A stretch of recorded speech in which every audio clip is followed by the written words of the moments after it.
Danny Flexon here for Seconds Out. Delighted to be joined by Denzel Bentley. Had some great news today. Well, I imagine you've known for longer than that the vacant British middleweight title will be on the line in your highly anticipated rematch with Mark Heffron on November the 13th. When did you find out that the British title was going to be at stake, and who told you?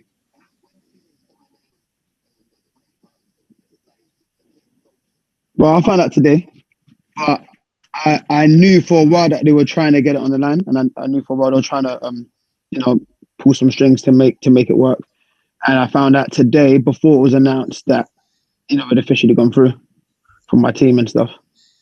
You've been waiting a while, and you're not the only one for Liam Williams to relinquish that title, and someone else would have a chance to go for it. He's obviously got a world title shot in the bag at some point in the future, near future. Did you expect it, like previous to this, after the first fight with Mark Heffron, when you found out the rematch was going to be a final eliminator? Did you have kind of an inkling that this might happen? No, I didn't really expect it. I wanted the rematch more for myself, not because I thought, this is the British title fight. I thought the first fight was good enough to be a British title fight. If it was vacant, then it could have been for that. But I just wanted the rematch solely just to play back. And I talked about you not long after the first fight. You were convinced you'd won the fight. I think, obviously, I had you up. I think a lot of people did. But he seems equally convinced he won the first time around, which makes it a great rematch. It's a very watchable fight as well, of course. Have you watched it back many times since the initial kind of looking at it? Yeah, I watched it back a few times. And I watched it back to a point where I was even trying not to be biased. And I still thought I won.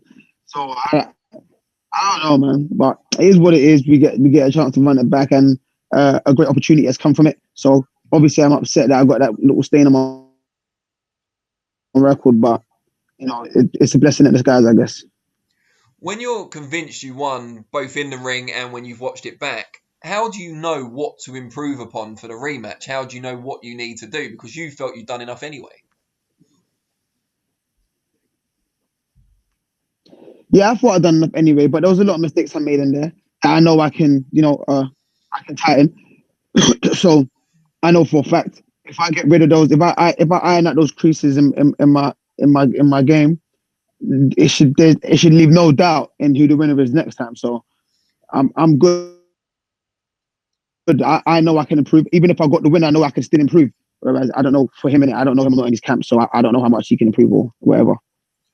Well, you're the guy who went into the first fight and will go into the second fight with fewer contests on your record. So in theory, you've got more improvement to make, and you should be better off having now completed the 10 rounds as well, because this will be over 12. Yeah, 100%, 100%. I've got that in the bag now. Obviously, I've always been doing it in the gym, so I know I could do it. But in the fight, I may have just been not doubting myself, but overthinking it a little bit, just because I just knew, okay, this guy's whole game plan is to knock me out. Like, I don't give him a chance to do that. Do you know what I'm saying? To say, so I might have been overthinking. Okay, don't get tired and give this guy a chance to, knock you out because I'm fatigued, not because I'm saying whatever in it. But it is what it is. The next time round should be even better. I'm going to be. Let's hope he's better too, and it'll be a good fight for everyone to watch. What sort of stage are you at now with a month to go, 4 weeks to go in your training camp? What sort of stuff are you doing at the moment? Hitting it hard. Hitting it hard. How are you enjoying the new facility? Because obviously you're fully based there now.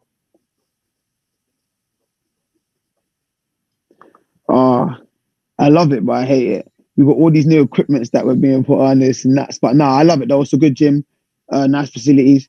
Obviously, we're still with the team. There's still quite a few of us. So the banter in the gym and the atmosphere in the gym is really good.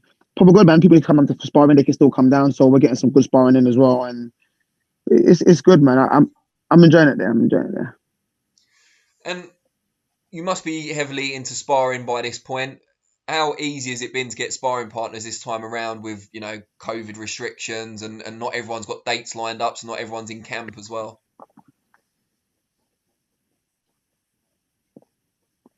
It's been a lot easier because more people are in camp or are training. I think a few gyms have opened, so some people are training, and I think more people just want the opportunity to come and spar because there's not many options. So like people don't have the option to spar maybe around their way or where they are. So they'll be asking for sparring and they'll be more eager to come down because there isn't enough sparring where they are because of the whole lockdown and stuff. But there's been more people active and there's been more gyms open, so people are training and stuff. So it hasn't been hard to get sparring at all. You just been telling everyone to take their temperature before they come down, and when they do get down, we check the temperature again, right, and everything, and make sure everyone's all good and healthy.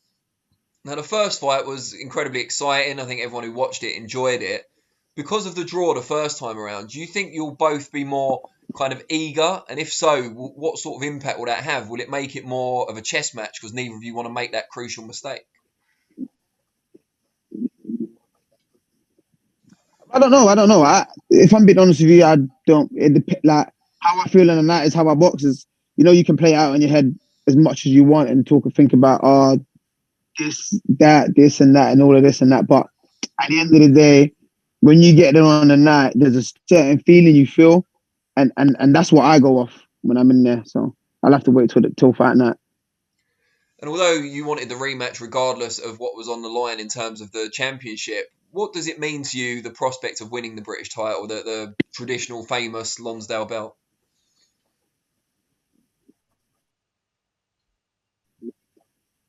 Yeah, man, I've been calling for it for a while now. I think I've been the only fighter actively calling for it. I don't think I've seen any other fighters calling for it or saying anyone's names or talking about Mark or talking about Liam Williams or any of these guys that had the title or whatever. Like people that weren't lying to fight for it were just sort of waiting for Liam Williams to move on and so they can get an easy fight for it. I don't know, probably I think Andrew Robertson was the mandatory, so everyone was kind of waiting, and then they were going to jump on it and be like, oh, we should be next.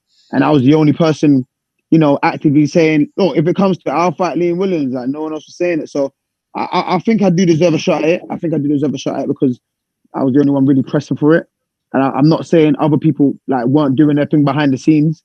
They might have had their team be in contact with other people. I don't know that, but I'm talking about out loud on interviews and stuff like that. I've actively said a number of times, I'd fight Liam Williams if we don't vacate, and I'd fight Mark and all these other guys. And no one was saying that. They were just getting along with their career. So, I'm happy it's been sanctioned for me and Mark for the rematch, and just got to thank my team and thank the board for sanctioning it.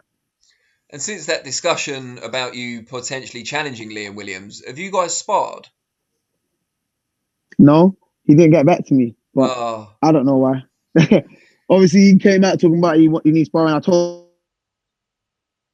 him maybe he just thinks I'm one of those guys that would come out and start talking on socials, being, this happened and that happened, which I'd never do, by the way.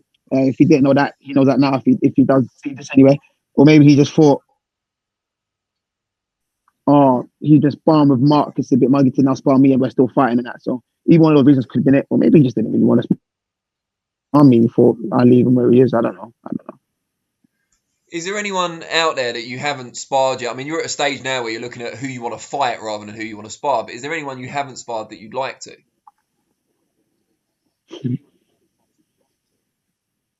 Probably Canelo. Yeah, I knew you were going to say Canelo. Everyone says Canelo when asked that question. Right. I might tweet him in Spanish and ask for some rounds. Get the Google Translate out. Yeah, exactly. Good stuff. All right, well, I'm really looking forward to the rematch. I'm sure I'm not the only one. Very best of luck, of course, and hopefully we can catch up after the fight. Thank you. Yeah, definitely. I'll have my belt around my waist later. Or around the Zoom call me. Yeah. Brilliant. I'll look forward to it. Seeing as where it's cutting off at the moment, you might need it over your shoulder instead, but whatever works. Yeah. Yeah. All right, wicked. All right, I'll speak to you soon, and best luck. Look forward to seeing you in person sometime soon.